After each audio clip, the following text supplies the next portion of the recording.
अभी के समय अनुसार मन को बिल्कुल फ्री, रिलैक्स, साफ रखना है। मैं आपको एक उदाहरण देती हूँ।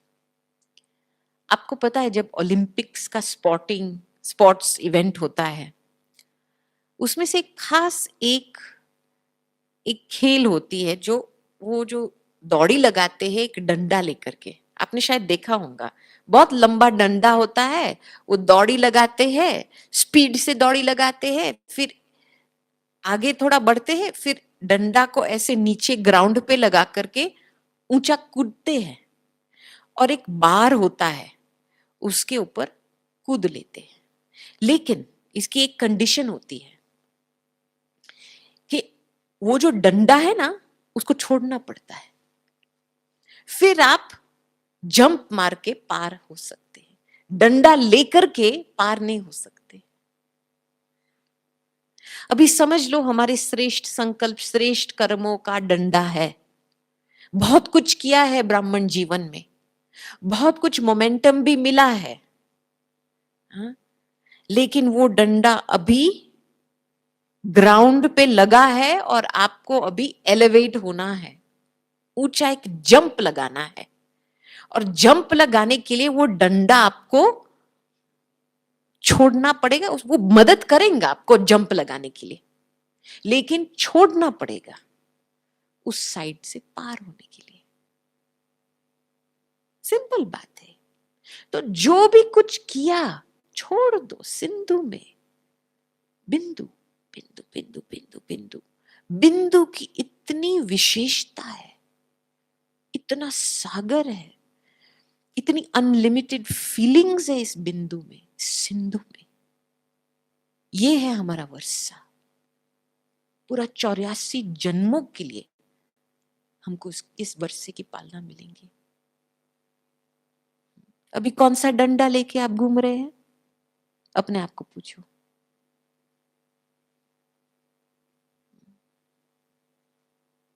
ये ब्राह्मण परिवार की बात। अभी स्व के ऊपर आती हूँ। 2-3 दिन पहले हमारे साउथ अफ्रीका के भाई बहनों के साथ एक छोटी सी मुलाकात हुई, चिट चैट भी हुई। उस समय चिट चैट में मैंने नोट किया, पर्सनल लेवल पे अभी हर एक को 2 बातें की टेस्ट आती है। एक है अचानक रिएक्शन। आप चलते हो, कुछ होता है, अचानक अंदर से कुछ रिएक्ट होता है। दूसरी बात है निराशा, डिसहार्टनमेंट कहेंगे ना, साहस की कमी, कर सकेंगे नहीं कर सकेंगे, पहुंच पाएंगे, बोझा बहुत है, चलो छोड़ दो, जो मिलेगा सो अच्छा है, निराशा की कमी। अभी के समय अनुसार ये 2 टेस्ट पेपर है। पहला जो है, जो रिएक्शन का, जो अचानक आ जाता है। आप तो अपने आप को सोचते हो कि मैं तो बहुत अच्छा पुरुषार्थ कर रहा हूँ, बहुत अच्छा योग भी हो रहा है, तो अचानक ये रिएक्शन क्यों हुआ? क्योंकि अभी भी कुछ चित्त में भरा हुआ है। जब भी चित्त में कोई ऐसी बातें, ऐसी कोई सीनरी, ऐसी कोई पुरानी बातें अभी भी भरी हुई है, वो लास्ट में आपको धोखा देंगी। कैसे? आपको रिएक्शन में लेके आएंगी। क्योंकि हिसाब तो चुप तो करना है ना, घर जाना है तो चित्त साफ होना चाहिए ना। तो इसके लिए ड्रामा आपके सामने बहुत सारे सीन्स लेके आएंगे। वो जो चित्त में भरी हुई छोटी सी ऐसी कीड़ी जैसी बात होंगी, उसको निकालने के लिए। और वो किस रूप से निकलेगा? रिएक्शन में। तो इसलिए अभी के समय अनुसार जो हमको टाइम मिला है, मैं अपने लिए कहती हूं, बहुत गहरा रूप से चित्त को साफ करना है। बिल्कुल जो भी पुरानी सीन्स है, किसी के साथ व्यवहार में किसी का संस्कार स्वभाव नोट किया है, अंदर चला गया है, आपके मन में चित्त में चला गया है, उसको साफ करो। मुझे याद है एक बारी ऑक्सफोर्ड में आरसी मीटिंग हो रही थी, तो उस समय हम ट्रांसलेशन के लिए बैठे थे। तो दादी ऑलवेज मीटिंग से पहले थोड़ा स्पिरिचुअल रूहान करती थी। तो उस दिन हम सर्कल में बैठे थे, तो दादी जी ने हमको प्रश्न पूछा कि अभी हर एक अपनी अभी के वर्तमान समय की कमजोरी बताओ। तो हमको 5 मिनट साइलेंस दिया था और उस साइलेंस में खुद का आईना को देखने को मिला और मैंने अपने लिए ये चीज नोट किया कि देखो, मेरे मन में किसी के प्रति बद्दुआ तो नहीं है, क्रिटिसिज्म भी नहीं है, जजमेंट भी नहीं है, लेकिन मैं नोट करती हूं, नोट हो जाता है। किसी की अयथार्थ बोलचाल वो नोट हो जाता है। मैंने ये अपने लिए देखा। तो जब मेरा टर्न था, दादी हर एक का सुन रही थी और हर एक को एक टोटका दे रही थी रिस्पॉन्स में। जब मेरा टर्न आया तो मैंने दादी को बोला, दादी मेरे मनसा में तो ऐसे संकल्प नहीं आते हैं, लेकिन मैंने देखा कि नोट हो जाता है किसी का स्वभाव।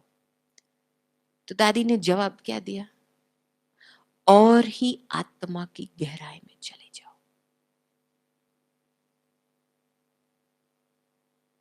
बिल्कुल फ्रीडम है कहां पे? आत्मिक फीलिंग्स में फ्रीडम है, परमात्मा की फीलिंग्स में फ्रीडम है। और अभी हम जो यहाँ पे बैठे हैं, कौन से कॉन्शियसनेस में बैठे, कौन से भान में बैठे हैं? कि मैं गोपी बैठी हूं, इस नाम रूप का भान लेकर के बैठी हूं।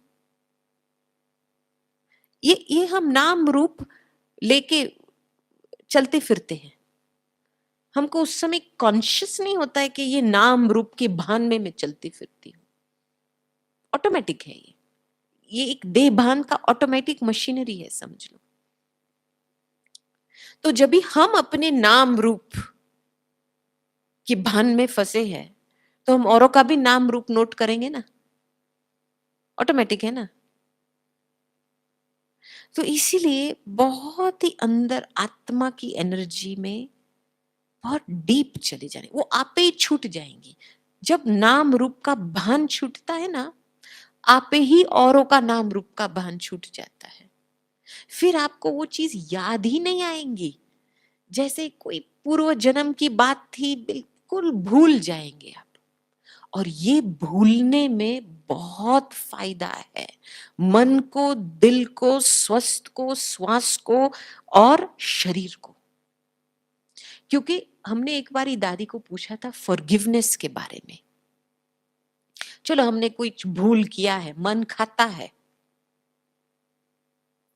तो खुद को फॉरगिव करना माना क्या? दादी ने एक लाइन में जवाब दे दिया, भूल जाओ। मम्मा भी कहती थी ना, हा? पहले तो हम पहला मिस्टेक कर लेते हैं, वो पहला नंबर का मिस्टेक होता है। दूसरा मिस्टेक क्या होता है कि हम वो ही पहले मिस्टेक को बार बार रिवाइज करते हैं। भूल जाओ, भूलो। आत्म की फीलिंग्स में जाकर के उसको छोड़ो, छोड़ो तो छूटे। भूलो भूलो भूलो। अभी भूलने की शक्ति ज्यादा तेजी में बढ़ानी है।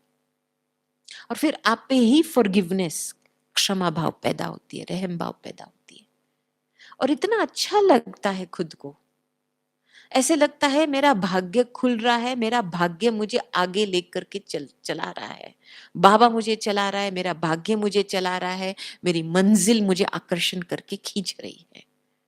मेहनत की फीलिंग नहीं होती है। अभी के समय अनुसार हमको एक गोल्डन चांस मिला है। और है, हमारा मंजिल फिक्स है, हमारी डेस्टिनेशन फिक्स है। अभी आप जो बनना चाहते हो बन सकते हो। आपकी अवस्था के ऊपर है, अभी की जो आपकी फीलिंग है खुद के प्रति, इसके ऊपर आधारित है। इजी है, बस अवस्था का ख्याल करो, कैसे भी करके अपने मन को रिलैक्स्ड, फ्री, ऊंची भावनाओं में बहलाओ। कुछ भी हो जाए सहन तो करना पड़ेगा थोड़ा बहुत, ऐसे स्वराज्य मिलने वाला नहीं है। जो राजा अपनी राजाई को छोड़ के जाता है, फिर खुद के राजाई में मिनिस्टर्स अपने बीच में संघर्ष होता है, फिर प्रजा भी निराश हो जाती है। हाँ, तो फिर जब भी वो राजा वापस आएगा तो क्या वो जल्दी स्वीकार करेंगे राजा को? प्रजा स्वीकार करेंगे जल्दी? मिनिस्टर स्वीकार करेंगे जल्दी? नहीं करेंगे ना। राजा को फिर से प्रूव करना पड़ेगा कि मैं राजा हूं। किस आधार से? ज्ञान के आधार से, प्रेम के आधार से, गुणों के आधार से। सहन भी करना पड़ेगा, सुनना भी पड़ेगा। तो ये ही हमारी राजधानी है ना, यहाँ पे कुछ तो सहन करना पड़ेगा, पुराने संस्कार, स्वभाव। तो इसमें डूब नहीं जाओ, क्यों है, हो रहा है, कैसा हो रहा है, कब तक खत्म होगा, ये सारी फालतू बातें। सहन करो, मैं राजा हूं, बैठो शांति से। हलचल कितने समय तक रहेंगी? कायम के लिए तो नहीं रहेंगी ना, और जो बात आएंगी वो जाएंगी तो जरूर। बस पेशेंस का काम लो, धीरज का काम लो। ये हमने दादी जी में दो विशेष गुण देखे हैं। दादी जी की परिवर्तन शक्ति, दादी जानकी जी की परिवर्तन शक्ति अमेजिंग थी, मैं कहूंगी, खास करके इन दो गुणों के कारण, धीरज का गुण और एडजस्टमेंट पावर। हर एक बात में दादी अपने आप को एडजस्ट कर लेती थी। कोई भी दादी के मुख से कंप्लेंट नहीं आता था, ऐसा है वैसा है, क्या करे। कभी भी मजबूरी के बोल नहीं निकलते थे दादी के मुख से। जो आया है वो जा रहा है, बस हम इंतजार कर रहे हैं। बीच में संकल्प रचने की क्या बात है?